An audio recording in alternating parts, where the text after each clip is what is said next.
सुबह सुबह अपने तीनों गधों को खोलकर कहीं ले जा रहा था। तभी शीला बाहर मंगलू से बोलती है, अरे कहाँ ले जा रहे हो वीरू, धन्नो और टन्नू को? अरे वो मोहनलाल जी को बहुत सारा राशन दुकान से घर भिजवाना है। उनकी बेटी की शादी है ना, घर में ढेर सारे मेहमान आए हुए। वो बस बोल रहे थे बहुत सारे कट्टे आटे के, चावल और दाल के दुकान से घर तक पहुंचाने। इसके अलावा सब्जियां हैं, फल है और जाने क्या क्या सामान है जो पूरा दिन यहाँ से वहां लेकर जाना है। अब हफ्ते भर तक मैं इसी काम में लगा रहूंगा और मुझे इस काम के लिए इन तीनों की जरूरत पड़ेगी। चलो ये तो अच्छी बात है कि आपको पूरे हफ्ते का अच्छा काम मिल गया। मोहनलाल जी तो इतने अमीर आदमी हैं, तो पैसे भी अच्छे ही देंगे। पर धन्नो 2 दिन से बीमार है और टुन्नू के एक पैर में लगी हुई है। आप इनसे कैसे काम करवाओगे? धन्नो के ऊपर ज्यादा बोझ नहीं डालूंगा और टुन्नू का पैर तो अब ठीक ही लग रहा है।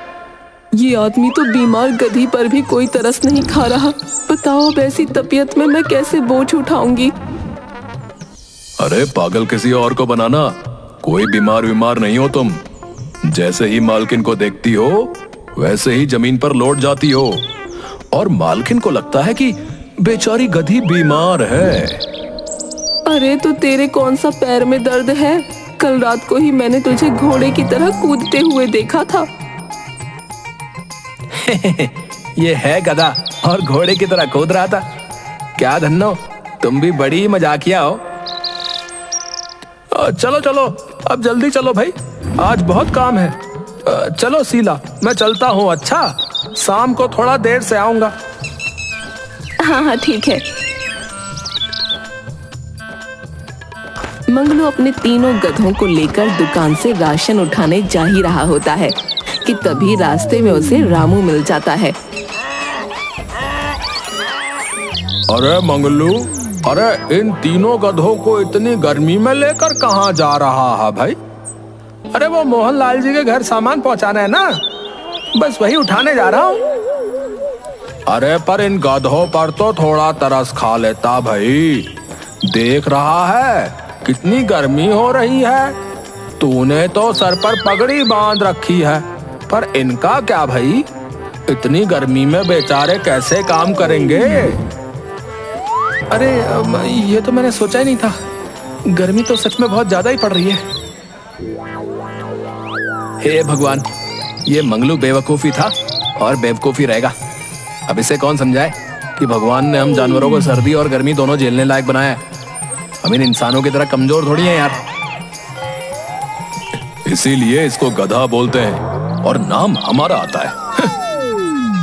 मैं तो अब ये सोच रही हूँ कि अब मंगलू क्या दिमाग चलाने वाला है।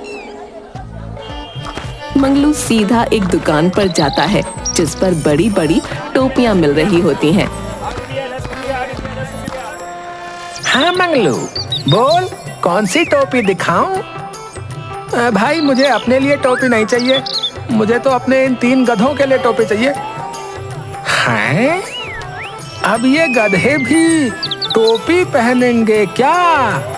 अरे फिर इंसानों और गधों में फर्क ही क्या रह जाएगा भाई?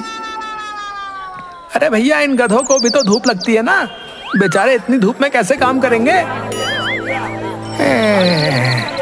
मुझे लग रहा था ये मंगलू अब तो समझदार हो गया होगा, पर ये तो आज भी गधा ही है। ऐसा लगता है 3 गधों को लेकर ये चौथा चल रहा है। क्या हुआ भैया, टोपी दे रहे हो या नहीं दे रहे हो? हाँ हाँ दे रहा हूँ, ये लो पूरी 4 टोपियां हैं। अरे पर मेरे पास तो 3 गधे भैया। अरे ये चौथी टोपी तुम्हारे लिए। तुम गधे से कम हो क्या है? तुम्हें भी तो गर्मी लगती होगी। दुकानदार मंगलू का बड़ा मजाक उड़ाता है। मंगलू दुकानदार से 4 टोपी लेता है और एक एक सभी गधों को लगा देता है। उसके बाद वो एक टोपी अपने भी लगा लेता है। बाद में वो तीनों गधों को लेकर दुकान पर सामान उठाने निकल पड़ता है। रास्ते में जब सब लोग मंगलू और उसके गधों को टोपी पहने देखते हैं तो मंगलू की इस हरकत पर बहुत हंसते हैं। अरे भाई, भाई देख देख देख, रवि जरा देख तो मंगलू को देख। ये बेवकूफ अपने गधों को टोपी लगाकर कहाँ जा रहा है, देख देख देख देख। अरे ये खुद गधे से कम है क्या? देख ना, खुद ने भी तो गधों की तरह टोपी लगा रखी है। अरे यार, ये लोग हमारा कितना मजाक उड़ा रहे हैं यार। इस मंगलू के चक्कर में ना हमें पता नहीं क्या क्या सुनना पड़ता है यार। अरे ये खुद भी तो इतना सुनता है पर इसे तब भी अकल नहीं आती। अब इस टोपी की वजह से मुझे तो ठीक से कुछ दिख भी नहीं रहा। और यार मुझे तो इस टोपी की वजह से सर में बहुत खुजली हो रही है। और यार मेरे दोनों कान दबे पड़े हैं, उसका क्या है? ये मंगलू ना हमारे सर से ये टोपियां हटा क्यों नहीं देता यार? देखा, मैं तुम्हारा कितना ध्यान रखता हूँ है? अगर तुम मेरी जगह किसी और के घर में होते ना तो तुम्हारे बारे में इतना कोई नहीं सोचता। हाँ, मंगलू दुकान पर पहुंचकर तीनों गधों पर सामान लाद देता है। सामान लादकर जैसे ही धन्नो थोड़ा आगे बढ़ती है तभी एक खंबे से टकरा जाती है और सारे बोरे नीचे गिर जाते हैं। अरे अरे मंगलू, ये क्या कर दिया तेरे गधे ने? देख, मेरे सारे बोरे नीचे गिर गए। वो लगता है धन्नो की तबीयत कुछ ठीक नहीं है, इसलिए गिर गई मालिक। मैं अभी सब सामान उठा देता हूँ, आप चिंता मत करो। मैं सब सामान घर तक पहुँचा दूंगा। मैं खुद ये सामान उठा कर ले जाऊंगा। अरे मैं इस टोपी की वजह से कुछ नहीं देख पा रही हूँ, इसलिए गिर गई हूँ। अरे कोई फायदा नहीं है धन्नो, ये इंसान हमारी भाषा नहीं समझ सकते। अब तो मालकिनी शायद हमें इस टोपी से बचा पाएंगी। मंगलू धन्नो का सारा राशन अपने कंधों पर उठा लेता है और मोहन लाल के घर की तरफ बढ़ने लगता है। मंगलू से इतना बोझ उठा पाना उसके लिए बड़ा मुश्किल हो रहा था। वो बड़ी मेहनत से उसे मोहन लाल के घर पहुंचाता है। मोहन लाल मंगलू की मेहनत देख बड़ा खुश होता है और उसे अच्छे पैसे देता है। अरे सुन, आज तो तूने इतना सामान जैसे तैसे घर पहुंचा दिया, पर कल क्या करेगा रे? मैं कुछ ना कुछ कर लूंगा मालिक, बस आप काम किसी को मत देना। नहीं नहीं, तू चिंता मत कर, पर कल टाइम से आ जाना, ठीक है? हाँ ठीक है मालिक। मंगलू पैसे लेकर खुशी खुशी अपने गधों के साथ घर वापस आता है। शीला बाहर आंगन में सफाई कर रही होती है। जब वो मंगलू और तीनों गधों को देखती है तो देखती रह जाती है। अरे ये आपने क्या कर रखा है? अरे अब मैंने क्या किया? तीनों गधों को टोपी क्यों लगा रखी है और आपने खुद भी टोपी पहनी हुई है? ये सब क्या है? अरे शीला, मुझे वो रामू रास्ते में मिला था। उसने बोला कि मैं कितना निर्दयी हूँ जो इतनी धूप में गधों से काम करवा रहा हूँ, इसलिए मैंने इन तीनों के लिए टोपी खरीद ली है। पर दुकानदार ने जो है ना जबरदस्ती एक टोपी मुझे भी दे दी। वैसे अच्छा किया ना मैंने। देखो, अब इनको धूप भी नहीं लगेगी। देखो। हे भगवान, कब अकल आएगी आपको? उस दुकानदार ने आपको टोपी बेची नहीं बल्कि टोपी पहनाई है। नहीं शीला, ऐसी बात नहीं है। और ये आपके हाथ में क्या हुआ? ये खरोंच कैसी है? अरे वो रास्ते में धन्नो गिर गई और सारे बोरे नीचे गिर गए थे।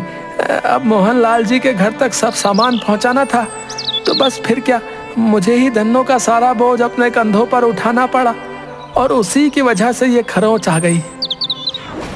क्या धन्नो गिर गई थी? मैं तो आपको सुबह ही बोल रही थी कि वो बीमार है, पर आपने मेरी एक ना सुनी। देखो अब क्या हुआ, बेचारी धन्नो गिर गई ना, और खुद की हालत देखो। ऐसा कैसे चलेगा? अब धन्नो को कल से मैं काम पर नहीं भेजने वाली और आप भी ये सब बोझ ना उठाएंगे। पता चला खुद की हालत भी गधे की तरह कर ली और काम करने लायक ही ना रहे। अरे शीला, पर इसके अलावा हम करेंगे भी तो क्या? अगर धन्नो काम पर नहीं जाएगी तो मुझे तो बोझ उठाना ही पड़ेगा ना। अरे तो कुछ और सोचो ना, दिखा दो गांव वालों को कि तुम्हारे अंदर भी दिमाग है, ताकि वो तुम्हें बेवकूफ ना समझें। शीला उस दिन मंगलू पर बड़ा ही गुस्सा करती है वो तीनों गधों की टोपी उतारकर फेंक देती है और उन्हें उनकी जगह पर ले जाकर बांध देती है। आज तो मालकिन बहुत ही गुस्से में है। अरे पता नहीं अब आगे क्या होगा। मंगलू बड़ा ही परेशान हो जाता है और वो बिना खाए पिए घर से चला जाता है। वो पूरे रास्ते यही सोचता रहता है कि आखिर अब वो करे तो क्या करे। मंगलू को फिर रास्ते में एक आदमी मिलता है जो एक पेड़ के नीचे परेशान बैठा था। मंगलू उसके पास जाता है और उससे पूछता है, अरे भाई, तुम यहाँ इतनी गर्मी में क्यों बैठे हो? क्या परेशानी है? अरे क्या बताऊं भैया, आज मेरी बीवी ने मुझे घर से निकाल दिया। अरे पर क्यों निकाल दिया? वो टेम्पो खड़ा देख रहे हो, वो मेरा ही टेम्पो है। बोलती है कि ये टेम्पो घर नहीं आना चाहिए। बताओ अब मैं इसे कहाँ फेंक दूं? अरे पर तुम्हारी बीवी तुमको ऐसा क्यों बोलती है? अरे 2 दिन पहले मैं उसकी माँ को इसी टेम्पो से उनके घर वापस छोड़ने जा रहा था, तो रास्ते में उसकी माँ इस टेम्पो से गिर गई और उसकी माँ की टांग टूट गई। अब वो बोलती है कि ये टेम्पो मनहूस है और इसे घर वापस मत लाना। बताओ अब मैं इस टेम्पो का करूं तो करूं क्या? इतनी जल्दी कौन खरीदेगा इसे? कितने का बेचोगे तुम इस टेम्पो को? अरे जो मिल जाए वही ठीक है। मैं इस टेम्पो को खरीद सकता हूँ, पर मेरे पास ज्यादा पैसे नहीं है। देखो बस 1000 ही है मेरे पास। अरे कोई बात नहीं भैया, कुछ ना मिलने से तो 1000 ही ठीक है। वो आदमी मंगलू को अपना टेम्पो 1000 रुपए में बेच देता है। मंगलू टेम्पो लेकर बड़ा खुश हो जाता है और खुशी खुशी घर आता है। टेम्पो देख शीला भी चौंक जाती है और मंगलू से पूछती है, अरे कहाँ से ले आई तुम ये टेम्पो? अरे रास्ते में एक मजबूर आदमी मिल गया था जिसने ये टेम्पो मुझे बस 1000 रुपए में दे दिया। अरे वाह, बस 1000 रुपए में? ये तो बड़ा ही समझदारी का काम किया आज कि टेम्पो ले आए। अब तो तुम एक बार में कितना सारा सामान ले जा सकते हो, वो भी जरा सी देर में। हाँ शीला, सही कहा तुमने। देखो अब हमारे पास ये टेम्पो है तो हमें इन गधों की क्या जरूरत, हम इनको बेच देंगे। हाँ सही कहा तुमने, इनको हम बेच देंगे। ये सुनकर तीनों गधे टेंशन में आ जाते हैं। अरे भाई, ये तो हमें बेचने की बात कर रहा है। मैंने तो पहले ही कहा था, काम चोरी मत करो, इनसे अच्छे मालिक हमें कहीं नहीं मिल सकते। ये बात तुम तो बोले मत समझे हैं? अब तो हमारा भगवान ही मालिक है, समझे? उनसे प्रार्थना करो कि हमें ये लोग ना बेचें। इधर तीनों गधे परेशान हो रहे थे, उधर मंगलू अपने टेम्पो की मदद से खूब कमाई कर रहा था। अरे इस मंगलू ने तो बताओ बड़ी अकल लगाई भई है। हम तो इसे ऐसे ही गधा गधा बोलते थे, पर देखो तो इसने तो कर ही दिखाया। हाँ बिल्कुल सही कहा तुमने भैया। पूरा गांव जो मंगलू को बेवकूफ और गधा बोलता था, वो मंगलू को टेम्पो से अच्छे पैसे कमाते देख उसकी अक्ल की खूब तारीफ करने लगे। पूरे गांव में मंगलू का टेम्पो मशहूर हो जाता है। फिर एक दिन अचानक मंगलू के घर एक पुलिस वाला, गांव का मुखिया और 2 आदमी आते हैं। हाँ भाई मंगलू, चल भाई बाहर निकल।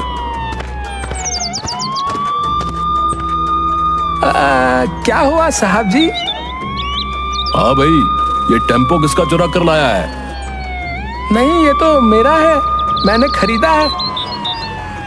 अरे ये टेम्पो हमारा है। नहीं, ये मेरा है। अच्छा, तो जरा पेपर दिखा इसके। पेपर तो नहीं है मेरे पास। अरे कैसे होंगे, ये टेम्पो चोरी का जो है। चल अब पुलिस थाने चल, चुपचाप चल। अरे ये टेम्पो चोरी का नहीं है, इन्होंने पूरे 1000 रुपए में खरीदा है। अरे 1000 रुपए में टेम्पो आता है क्या भला है? ये लोग पागल बना रहे हैं। इसने टेम्पो चोरी किया होगा कहीं से। शीला और मंगलू पुलिस वालों को बहुत समझाते हैं, पर वो उनकी एक बात नहीं सुनते। आखिर में जब मंगलू बहुत ज्यादा गिड़गिड़ाता है तो पुलिस वाले उसे अपने आप को सही साबित करने के लिए 1 हफ्ते की मोहलत देते हैं। अब मंगलू उस आदमी की तलाश में निकल पड़ता है जिसने उसे मालगाड़ी बेची थी। मंगलू दिन रात उसे ढूंढता है पर वो आदमी उसे कहीं नहीं मिलता।